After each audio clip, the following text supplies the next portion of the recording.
Deuteronomy 5:26.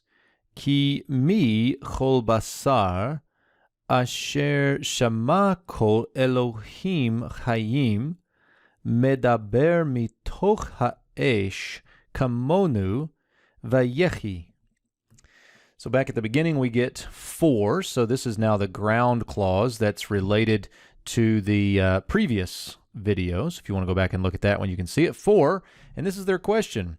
Who? They're astonished that they have heard the voice of the Lord their God and are still alive, and this is now their question, because who of all flesh, and we might have to add in here something like is there. Who of all flesh is there who has heard the voice of the God, the living one?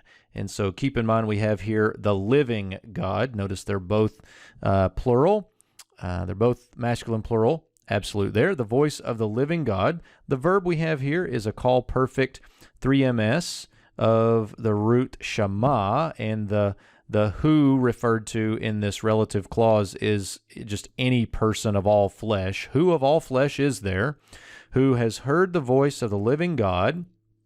And what is that voice of the living God doing? But it is speaking. Here's a PL participle of the root davar. Notice the mem patach dagesh there as the indicative of the participle, masculine singular. The voice of the Lord of the living God speaking from the midst of the fire as us. Here's the long form of the kaf preposition, very often written with actually a holem vav. Here it's defectively written.